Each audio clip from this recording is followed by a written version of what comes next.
Le monde à travers les fenêtres.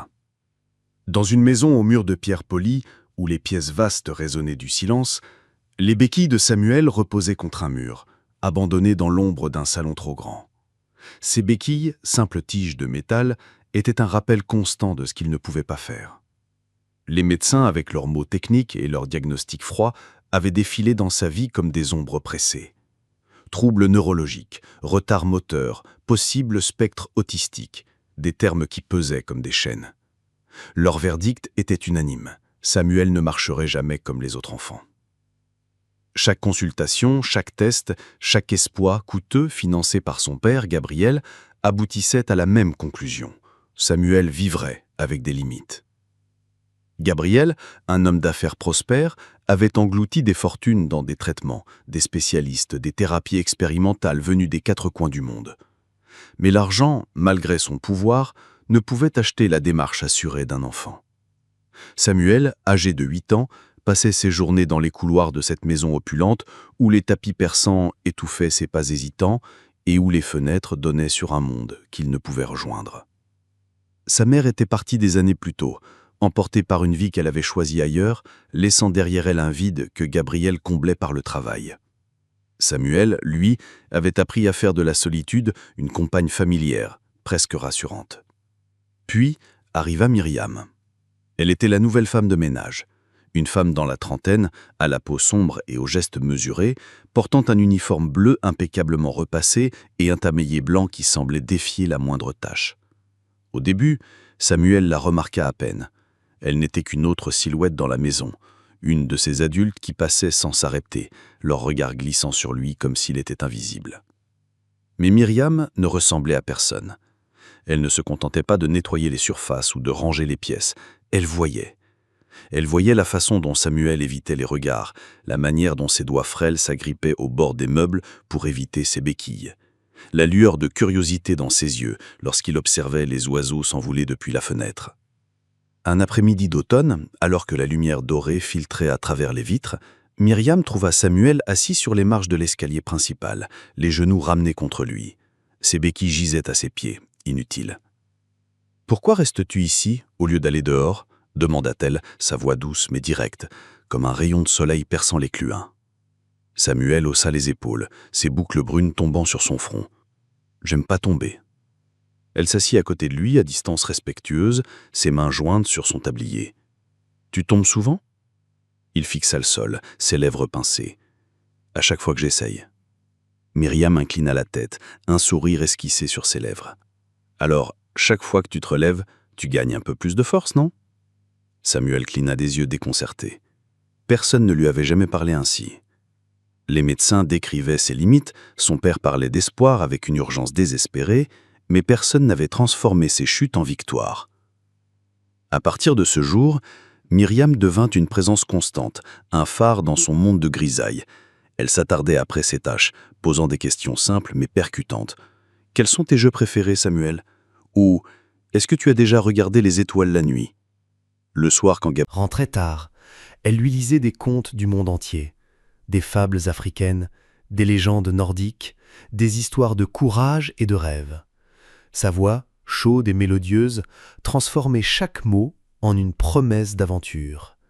Peu à peu, Samuel se mit à lui parler, pas des diagnostics ni de la douleur, mais des choses qu'il gardait pour lui, les formes qu'il voyait dans les nuages, les histoires qu'il inventait dans sa tête, les rêves qu'il n'osait confier à personne.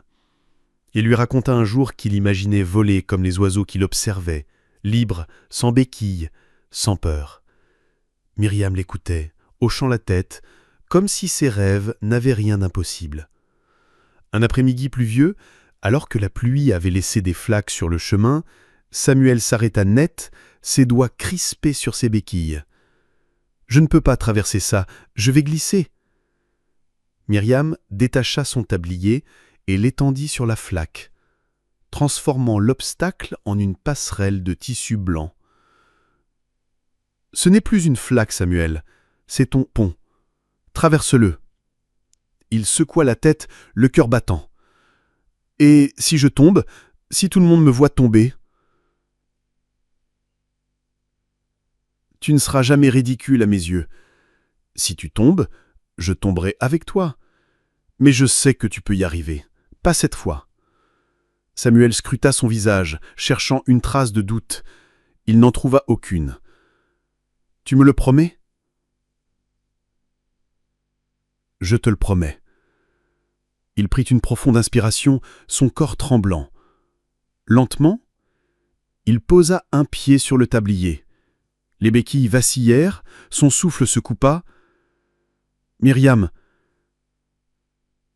je suis là, murmura-t-elle, ses mains stabilisant ses bras. Tu y es presque. L'autre pied maintenant. Avec un sanglot étouffé, il traîna son deuxième pied. Les deux chaussures touchèrent le sol. Il haletait, incrédule. « Je ne suis pas tombé. » Les yeux de Myriam s'emburèrent. « Non, Samuel, tu as marché. » Un sourire timide éclaira le visage de l'enfant. « Tu as vu, j'ai marché. » Elle le serra dans ses bras, riant à travers ses larmes. « J'ai tout vu, et je verrai chaque pas que tu feras après celui-ci. Tu n'es plus seul, Samuel. Plus jamais. » Depuis le porche, Gabriel observait la scène, figé. Ses chaussures bien cirées glissèrent sur la pierre humide alors qu'il s'avançait, le visage blême. Pendant 8 ans, son fils, depuis le porche, Gabriel observait la scène, figé. Ses chaussures bien cirées glissèrent sur la pierre humide alors qu'il s'avançait, le visage blême. Pendant 8 ans, son fils n'avait jamais fait plus qu'un pas chancelant. Les meilleurs spécialistes, des cliniques de Paris à New York, avaient répété la même sentence. « Votre fils ne marchera jamais comme les autres. » Des années de consultations, de scanners, de promesses coûteuses n'avaient rien changé.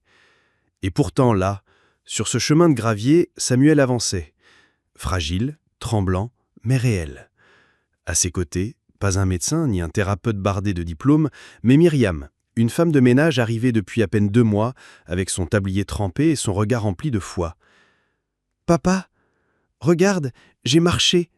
cria Samuel, ses joues pâles luisant de sueur et de larmes, ses yeux brillants d'une joie qu'il n'avait jamais connue. Gabriel trébucha sur la dernière marche, sa mallette tombant dans l'herbe, des contrats et des documents s'éparpillant au vent. Il s'agenouilla devant son fils, saisissant ses petites épaules avec des mains tremblantes. « Mon garçon, tu as réussi, tu marches. » Sa voix se brisa, submergée par l'émotion. Samuel, essoufflé, rayonnait. « J'avais peur, papa. Je pensais que je n'y arriverais jamais. Mais Myriam m'a dit que je pouvais. Elle ne m'a pas laissé abandonner. » Gabriel tourna son regard vers Myriam. Elle s'était reculée d'un pas, son tablier humide froissé dans ses mains, ses paumes rougies d'avoir soutenu Samuel. Elle baissa la tête, comme si elle craignait d'attirer l'attention. « C'est toi, » murmura Gabriel. « Toi qui as fait ça ?» Myriam déglutit, mal à l'aise.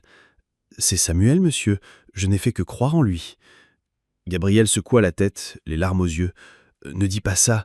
Tu as accompli ce que personne d'autre n'a réussi. Les médecins, les experts, tous ces gens que j'ai payés, ils m'ont pris mon argent et mon espoir. Mais toi, tu lui as donné du courage. Tu lui as donné une raison de se battre. » Samuel tira sur la manche de son père, sa voix tremblante d'excitation. « Papa, est-ce que Myriam peut rester avec nous pour toujours ? Elle m'a promis qu'elle ne partirait pas. Elle dit que je suis fort. » Myriam esquissait un sourire en essuyant une larme. « Samuel, ne me mets pas dans l'embarras. » Gabriel l'interrompit, la voix rauque. « De l'embarras ? Myriam, tu as sauvé mon fils. Tu m'as redonné une famille. Si quelqu'un mérite d'être honoré dans cette maison, c'est toi. » Les lèvres de Myriam tremblèrent. « Je n'ai pas fait ça pour l'honneur, monsieur. Je grandis dans un village où les enfants comme Samuel étaient laissés pour compte. On leur disait qu'ils ne valaient rien. Je refuse qu'un enfant se sente brisé. Samuel n'est pas brisé. Il est plus courageux que la plupart d'entre nous. » Gabriel sentit sa poitrine se serrer. Il caressait les boucles brunes de son fils, sa voix tremblante. « Écoute-moi, Samuel. Tu n'as jamais été brisé. C'est moi qui l'étais. À force de croire que l'argent pouvait tout réparer, à force de laisser des étrangers définir qui tu es, Myriam m'a montré ce qui compte vraiment. » Les yeux de Samuel s'emplirent de larmes. « Alors, elle peut rester ?» Gabriel se tourna vers Myriam, les joues humides. « Reste. À partir de ce jour, Myriam, tu n'es plus une employée dans cette maison. Tu es de la famille. » Des murmures s'élevèrent parmi les domestiques rassemblés près de la porte, leurs visages reflétant un mélange d'étonnement et d'émotion. Myriam reculait, secouant sa tête. Monsieur, je vous en prie, ne dites pas des choses que vous ne regretterez pas. Regretterai. Je n'ai jamais voulu autre chose que... Gabriel s'avança, la voix ferme mais empreinte de gratitude. Ce que je regrette, c'est d'avoir mis si longtemps à comprendre. Ma richesse, mes relations, tout cela n'a rien changé. Mais toi, tu as donné à mon fils un avenir, un espoir. Tu as fait ce que je croyais impossible. Samuel se précipita dans ses bras, saisissant son tablier humide. Papa a raison. Tu n'es plus juste la femme de ménage, tu es ma Myriam, ma famille. Myriam s'agenouilla, l'enlaçant, ses sanglots mêlés de rire. Oh Samuel, tu ne seras plus jamais seul. Pas tant que je serai là. Gabriel posa une main sur leurs épaules, sa voix brisée par l'émotion. Tout change aujourd'hui. Mon fils marche. Mon cœur s'est réveillé. Et tout cela, c'est grâce à toi, Myriam. Derrière eux, la maison se dressait, imposante, mais vide de sens face à ce moment. Ce qui comptait se jouait sur ce chemin de jardin. Un enfant qui découvrait sa force, une femme qui refusait d'abandonner, et un père dont le monde jadis défini par l'argent et le pouvoir venait de s'écrouler pour renaître dans l'amour et l'espoir. Pour Gabriel, qui croyait que tout s'achetait, la vérité était bouleversante. Le miracle qui l'attendait depuis 8 ans n'était pas l'œuvre d'un médecin ou d'un spécialiste, mais celle d'une femme venue d'un monde différent, qui avait vu au-delà des diagnostics et des limites, et qui avait changé leur vie, à jamais. Si vous avez aimé cette histoire, n'hésitez pas à la liker et à vous abonner pour découvrir d'autres récits émouvants et inspirants.